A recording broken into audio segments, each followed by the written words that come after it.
विजय के संकल्प की मुट्ठी भींचिए और प्रचंड आवाज से बोलिए, भारत माता की, भारत माता की, भारत माता की। मंच पर उपस्थित हमारे यहां के सांसद श्रीमान पीसी गद्दीगौड़ जी, मंच पर उपस्थित श्री गोविंद कारजोल जी, मंच पर उपस्थित श्री सिद्धू सावदी जी, मंच पर उपस्थित श्री जगदीश गुंडा गुंटी मठ जी, और आज यहां पर हमारे श्री नायब सिंह सैनी जी, आगे आओ नायब सिंह, वो हरियाणा से यहां चुनाव के प्रबंधन के लिए, नायब सिंह के लिए ताली बजाओ। हमारे बड़े नेता श्री मुरुगेश निरानी जी, और आज के कार्यक्रम में आए हुए प्यारे भाइयों बहनों माताओं और मेरे जिगर के टुकड़े जैसे युवा मित्रों,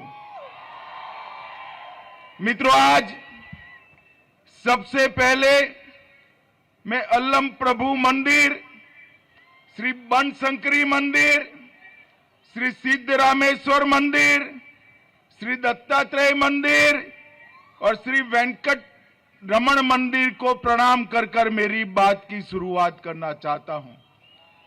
भाइयों और बहनों, अल्लम प्रभु जी बसवन्ना की बात को आगे ले जाने वाले एक प्रमुख प्रचारक थे और प्रमुख संत होने के साथ साथ महान कवि भी थे।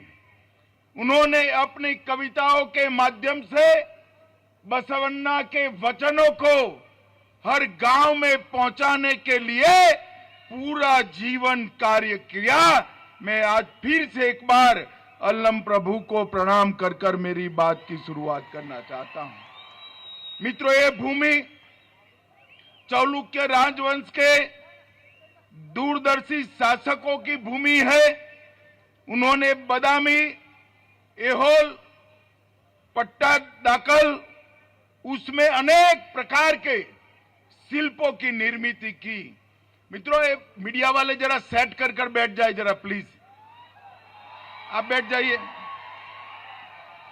और आज इस भूमि पर मैं यहां की जनता को अपील करने आया हूं कि आने वाले चुनाव में मोदी जी के नेतृत्व में कर्नाटक में पूर्ण बहुमत की डबल इंजन सरकार बनाइए।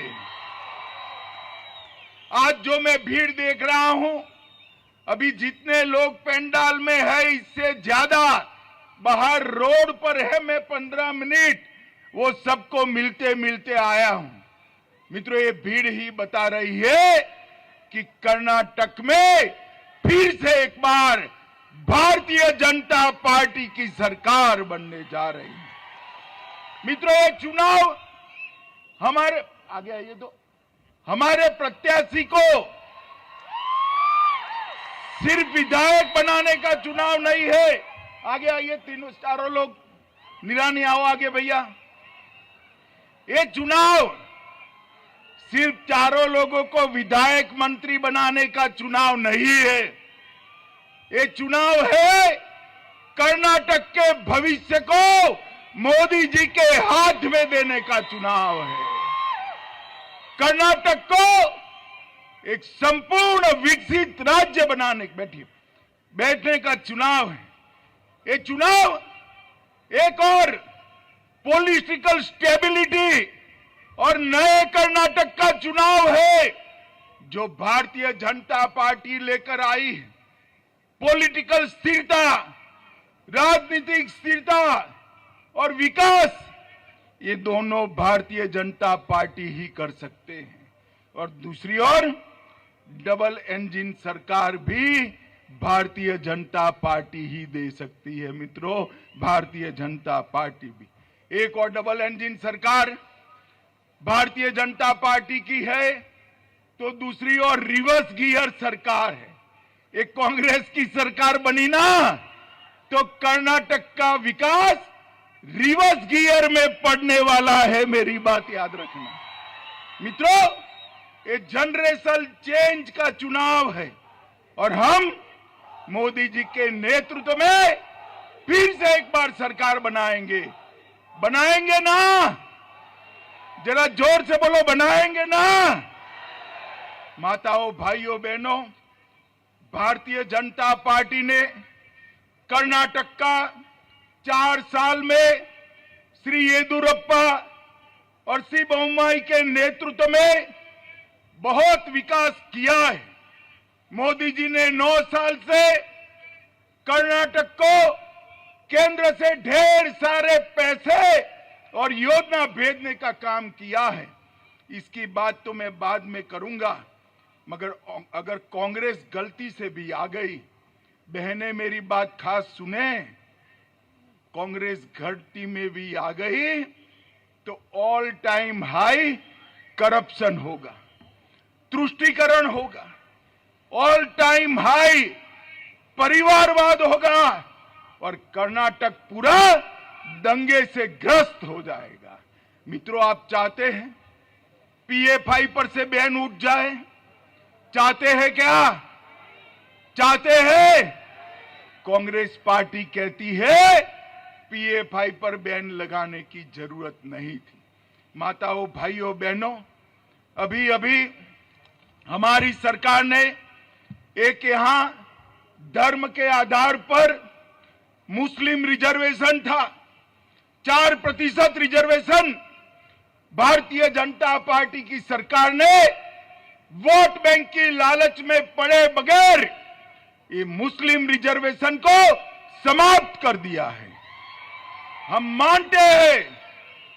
मानते हैं कि धर्म के आधार पर रिजर्वेशन नहीं होना चाहिए और मुस्लिम रिजर्वेशन समाप्त करने के बाद ST, SC, वोकलिगा और लिंगायत सबके रिजर्वेशन में बढ़ोतरी करने का काम ये भारतीय जनता पार्टी की सरकार ने किया है। SC भाइयों के रिजर्वेशन में भी हमने आंतरिक आरक्षण, इंटरनल रिजर्वेशन करा है। SC लेफ्ट के लिए 6% करा है, SC राइट के लिए 5.5% करा है और बाकी सारों के लिए भी 5.5% कर हमने सामाजिक न्याय को ठीक करने का प्रयास किया है। ये कांग्रेस पार्टी के अध्यक्ष कहते हैं कि अगर कांग्रेस की सरकार आई तो मुस्लिम रिजर्वेशन फिर से आएगा। मैं पूछना चाहता हूं कांग्रेस पार्टी के अध्यक्ष महोदय कि आप 4% मुसलमान रिजर्वेशन वापिस लाओगे तो किसका कम करोगे? वोकलिगा का कम करोगे? लिंगायतों का कम करोगे? दलितों का कम करोगे? या ST का कम करोगे? या OBC का कम करोगे? माताओं, भाइयों, बहनों, क्या आप चाहते हैं वोकलिगा और लिंगायत का रिजर्वेशन कम हो? चाहते हैं? क्या आप चाहते हैं कि SC reservation, schedule caste reservation कम हो? अगर 4% कांग्रेस बढ़ाना चाहती है तो किसी का कम करना पड़ेगा। मैं कांग्रेस को इस मंच से पूछना चाहता हूं, आप किसका रिजर्वेशन कम करोगे? ये आप बताइए। और अभी अभी हमारे 1-2 नेता पार्टी छोड़ गए तो उनको लगता है कि बहुत बड़ा फायदा हो गया। मैं कांग्रेस पार्टी को कहना चाहता हूं कि आपको कोई फायदा नहीं होने वाला है, क्योंकि आपने तो हमेशा लिंगायत समाज का अपमान ही किया है।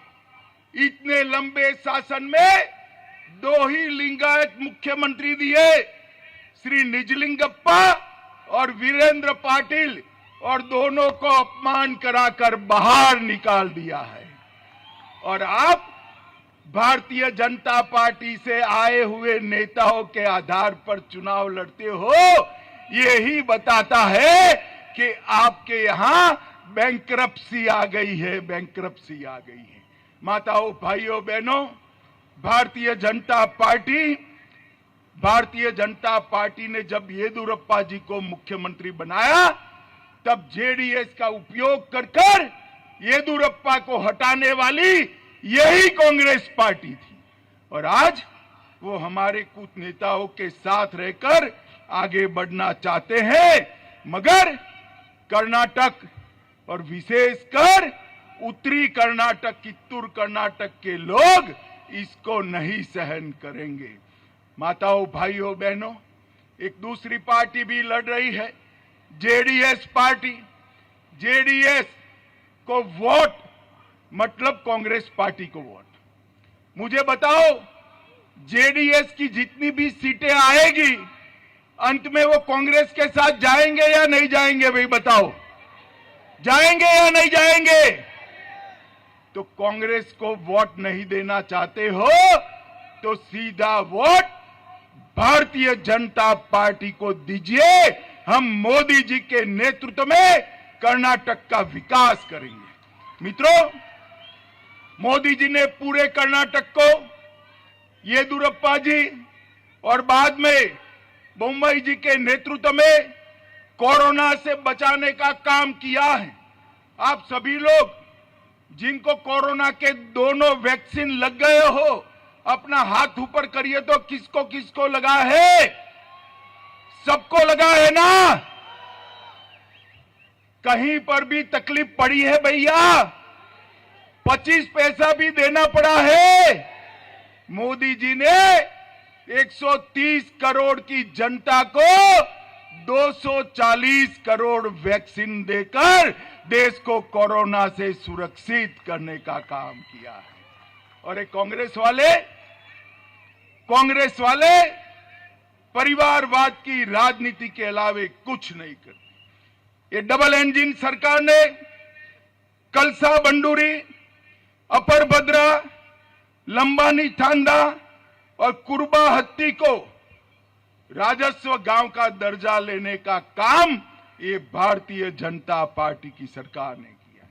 माताओं, भाइयों, बहनों, सबसे बड़ा खतरा दक्षिण में पीएफआई से किसी को था तो कर्नाटक को था। आए दिन हत्या करते थे। हमारे एक कार्यकर्ता प्रवीण की हत्या कर दी और वो आगे भी बढ़ रहे थे। मोदी जी ने एक दिन सुबह पीएफआई को बैन कर कर्नाटक पीएफआई के सारे नेताओं को जेल में डालने का काम कर दिया। मुझे बताओ भाई, ये अच्छा किया या नहीं किया? जरा जोर से बोलो, अच्छा किया या नहीं किया?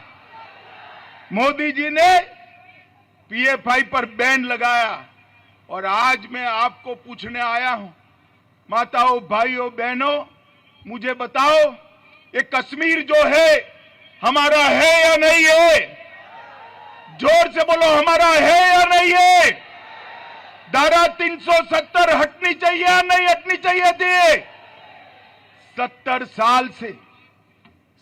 साल से एक कांग्रेस पार्टी धारा 370 को एक बच्चे की तरह गोदी में सहला रही थी, क्योंकि उनकी वोट बैंक थी। मोदी जी ने एक दिन सुबह 5 अगस्त 2019 को कलम के एक झटके से धारा 370 को समाप्त कर दिया और एक कश्मीर हमेशा के लिए भारत का हिस्सा बन गया। उस वक्त ये जेडीएस, कांग्रेस, ममता, नीतीश कुमार, कम्युनिस्ट, ये सारे काऊ काऊ काऊ काऊ काऊ काऊ काऊ काऊ, अरे मत हटाओ, मत हटाओ। मैं ही बिल लेकर गया था पार्लियामेंट में। मैंने पूछा क्यों ना हटाए, तो उन्होंने कहा खून की नदियां बह जाएगी कश्मीर में, हजारों लोग मारे जाएंगे। अरे राहुल बाबा, खून की नदियां छोड़ो, किसी में कंकर चलाने की हिम्मत नहीं है, कंकर चलाने की। मुझे बताओ माताओं, भाइयों, बहनों, अयोध्या में राम मंदिर बनना चाहिए या नहीं बनना चाहिए? जरा जोर से बोलो, बनना चाहिए या नहीं बनना चाहिए? ये कांग्रेस और जेडीएस इतने सालों से राम मंदिर को अटका रहे थे, भटका रहे थे, लटका रहे थे। कोर्ट का फैसला आया और मोदी जी ने राम जन्मभूमि का शिलान्यास करने का काम कर दिया। और मैं कह कर जाता हूं भाई, कुछ ही समय बाकी है, आकाश को छूने वाला भव्य राम मंदिर अयोध्या में बनेगा। अपनी टिकट तैयार कर कर रखना, अपनी टिकट तैयार कर कर। ये कांग्रेस पार्टी रिवर्स गेयर सरकार है। उनकी सरकार जब जब चलती है विकास रुक जाता है। मित्रों, उत्तरी कर्नाटक में मैं आया हूं तब कहना चाहता हूं, महादाई को कांग्रेस का यूपीए में शासन था, यहां पर भी शासन था और गोवा में भी शासन था, मगर महादाई का मुद्दा हल नहीं होता था। उत्तरी कर्नाटक के लिए महादाई का मुद्दा अगर किसी ने हल किया तो भारतीय जनता पार्टी ने किया है। इसके साथ साथ ऊपरी भद्रा परियोजना 5300 करोड़, अपर कृष्णा 5000 करोड़, कलसा बंडूरी 1000 करोड़, ये सारा काम एक 4 साल में भारतीय जनता पार्टी की सरकार ने किया है। मित्रों, इसके साथ साथ भारतीय जनता पार्टी की सरकार ने ढेर सारे समग्र कर्नाटक के लिए भी विकास के काम किए हैं। मैं आज यहां आया हूं तब अभी हथकरघा को चालू कर कर मैंने ट्रायल ली है। मेरे नेकारा सम्मान योजना का आज जरूर बताना चाहूंगा। 1.5 लाख से अधिक बुनकरों को वित्तीय सहायता को 2000 से बढ़ाकर 5000 किया और 2 लाख रुपए का ऋण ब्याज के बगैर देने का काम ये भारतीय जनता पार्टी की सरकार।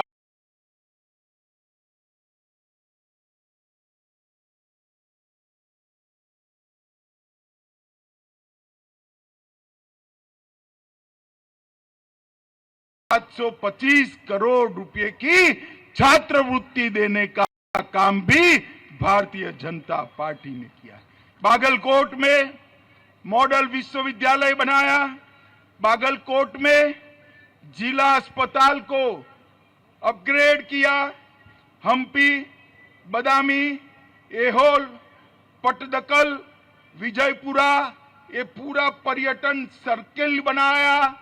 बादामी की गुफाओं के पास विकास कर कर टूरिज्म को बढ़ाया और इसके साथ साथ केरूर लिफ्ट सिंचाई परियोजना 550 करोड़ की हम लेकर आए।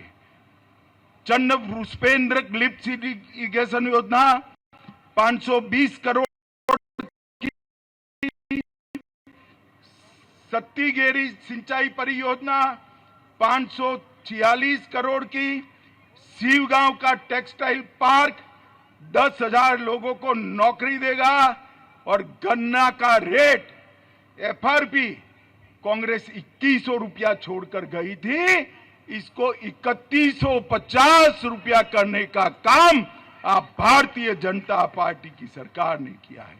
मित्रों, इसके साथ साथ हमने ढेर सारे गरीब कल्याण के काम भी किए हैं। कर्नाटक में 4 लाख गरीबों को घर देने का काम नरेंद्र मोदी जी ने किया।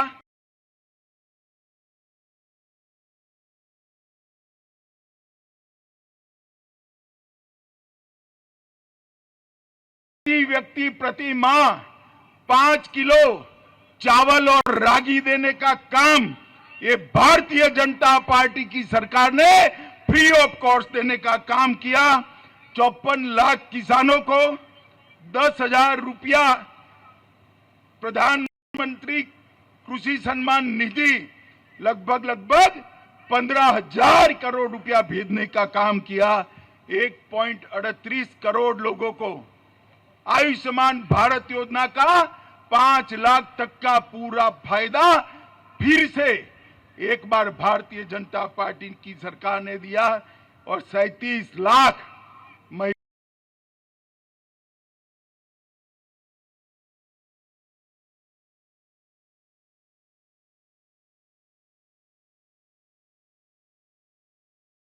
अगर आपने कभी किया है ना अपने 60 साल के शासन 10% भी तो वोट मांगना, मगर वो तो अपने दो नेताओं की लड़ाई से बाहर ही नहीं आते हैं।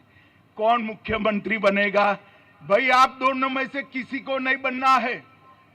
काम क्या झगड़ा क्यों कर रहे हो? सिद्धरामैया जी और कांग्रेस अध्यक्ष दोनों लड़ रहे हैं, मुख्यमंत्री कौन बने कौन बने। अरे आपका नंबर ही नहीं है, इस बार भारतीय जनता पार्टी का मुख्यमंत्री बनने वाला है। काहे को झगड़ा कर रहे हो भाई? मोदी जी के नेतृत्व में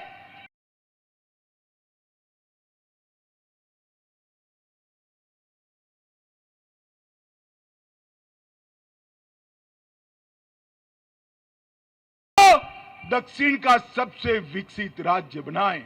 मुझे बताओ माताओं, भाइयों, बहनों, आप हमारी भारतीय जनता पार्टी की डबल इंजन सरकार बनाएंगे? जोर से बोलो, बनाएंगे। कांग्रेस को पीएफआई का समर्थन करने पर मजबूत जवाब देंगे। मोदी जी का हाथ मजबूत करोगे, कमल के निशान पर बटन दबाओगे, भाजपा को पूर्ण बहुमत दोगे। 2024 में फिर से एक बार